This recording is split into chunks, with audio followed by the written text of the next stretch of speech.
Hi,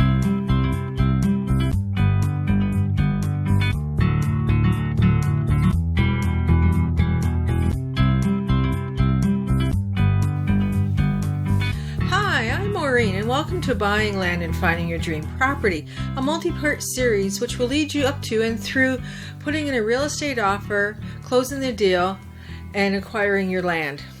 Now, during part 2, we'll talk about the nuts and bolts of searching for real estate and tips for saving you time and money while you search for that special place. Now, this episode covers part 1 of buying land and finding your dream property, and today you'll get the key that could open the door to what you're looking for.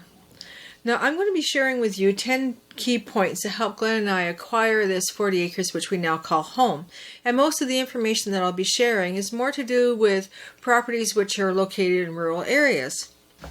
But before I get to those 10 points, I welcome you, and if you're a new visitor to our channel, I invite you to subscribe by clicking on the subscribe button down below, and also click on the notification bell so that you'll receive notification of any updates.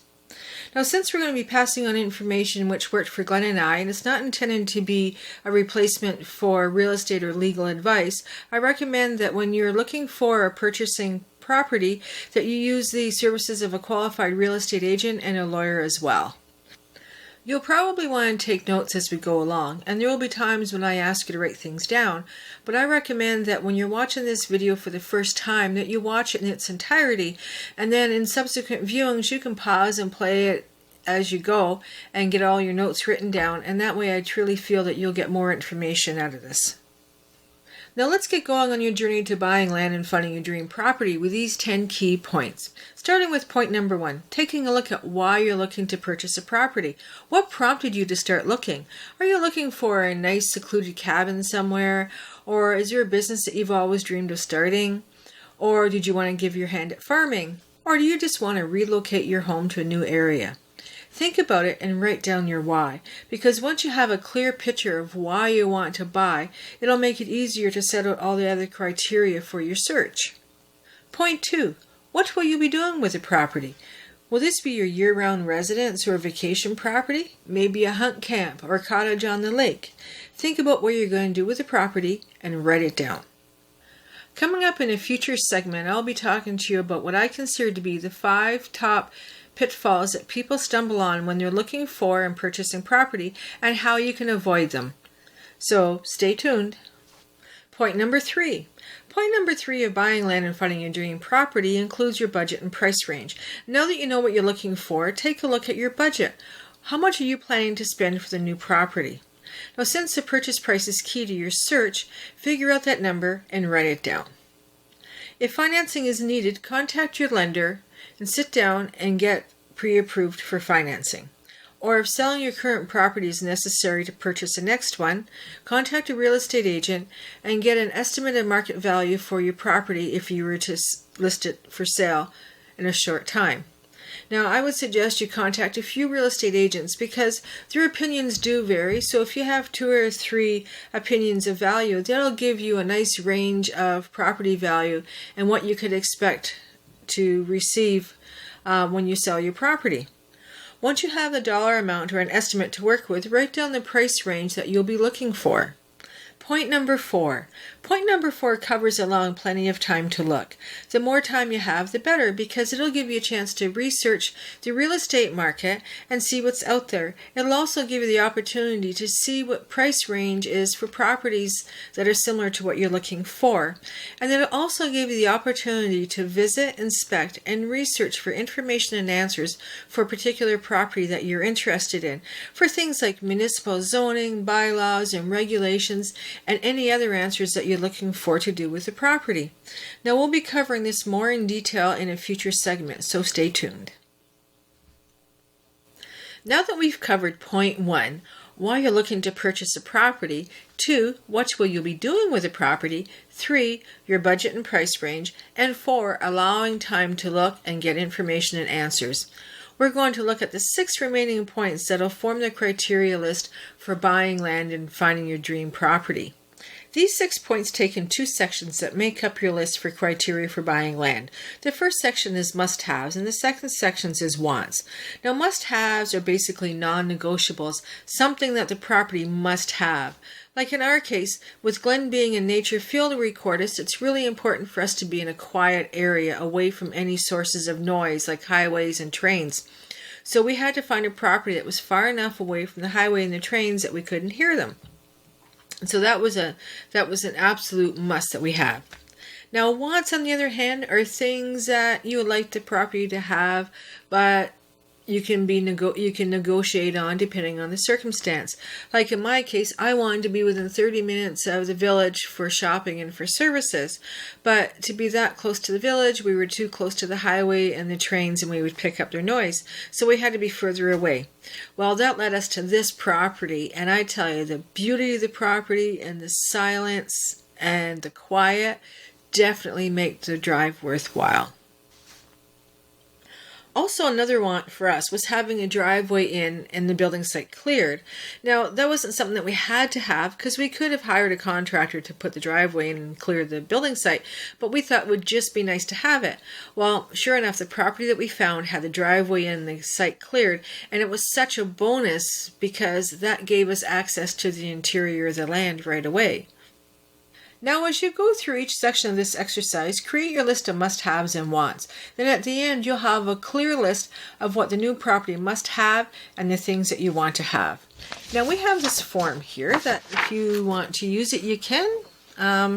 It shows your must-haves and your wants. It's pretty basic. If you want to download it, go for it. The link is in the comments down below.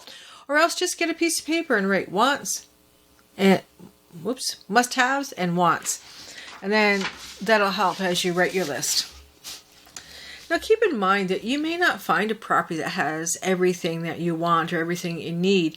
There could be a lot of times there's a possibility for making changes after you purchase it. For example, say you want a garden and you find a beautiful property, it meets all of your needs, but there's no garden. Well, maybe you should just look for an area where you could put a garden in and plan to put a garden in after you purchase the property. Or let's say if you wanted a wood stove and the house doesn't have a wood stove, just look around the house and see if there's a good spot to put the wood stove in, and then you can put the wood stove in after you purchase it. And if there's any work like that you have to do after you buy the property, you can take that into account when you come up with your price to offer for the property. While writing your notes, be specific enough to meet your needs, but general enough that it won't exclude anything, but don't get too bogged down with details either. Remember, you're creating the description of your dream property. Point number 5. Point number 5 is, where do you want to buy geographically? Now just think about it for a moment. If you could buy anywhere you wanted, where would it be? Where would that perfect location for your land be? Now think about it and then write it down. And then once you have a general idea of where you want to search for your next property, get out a paper map and then mark the area on the map. And this will come in handy because then as you find listings for property for sale, you can just take a quick look at the map and see if it's located within the area of your search. And if it is, great, you can continue looking into the property. And if not, you just move on to the next property. Easy peasy. Now, Glenn and I really liked using this in searching our property because we had about a 20-kilometer range set out for our search area. And using the paper map saved us a lot of time and money and gas. Now, Glenn and I purchased in an unorganized area, and if that's something that interests you, then stay tuned, because in a future segment, we're going to discuss the pros and cons of living in an unorganized area. Point number 6. The 6th point that goes towards creating your criteria list for pinpointing your dream property is the characteristics and the features of the land.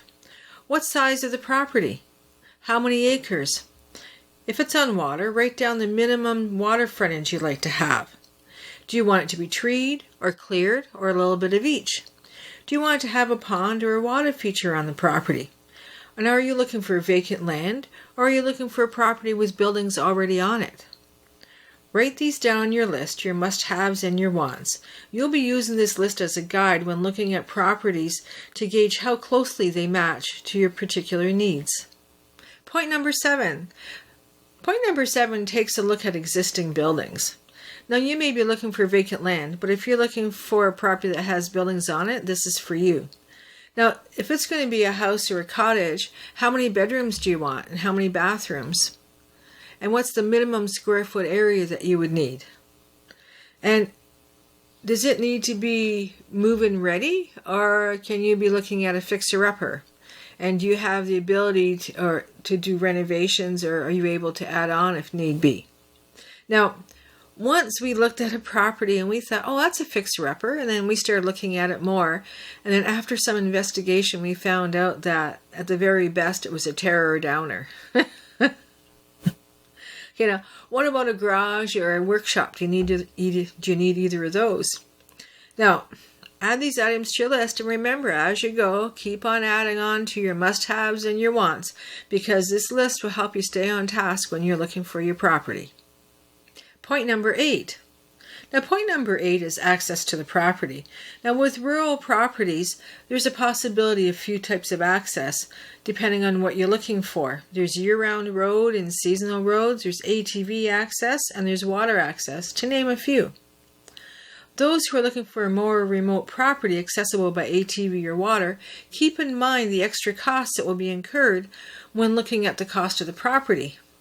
For example, the cost of the ATV or the boat, the trailer, the parking for your vehicle while you're at the cottage, your gas, maintenance, marina slips, and winter storage. You may want to consider these costs when looking at your budget and the real estate listings.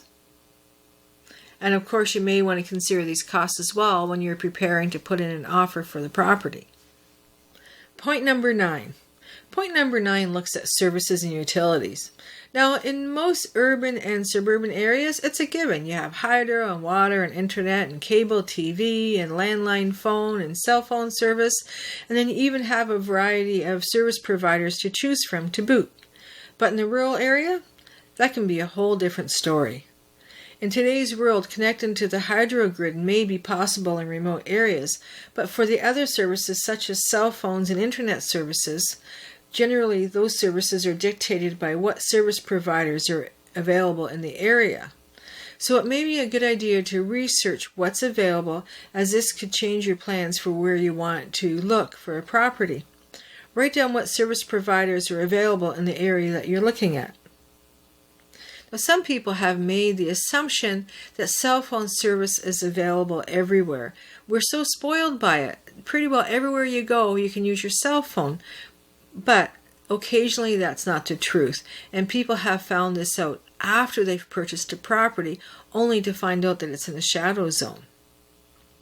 How will you get your water? Will you be using a well or lake water? And will you be using a septic, a composting toilet, or an outhouse? Now, if you're going to be using an outhouse, are they allowed in the municipality that you're looking to move into? Now, for electricity, are you looking towards alternative energy?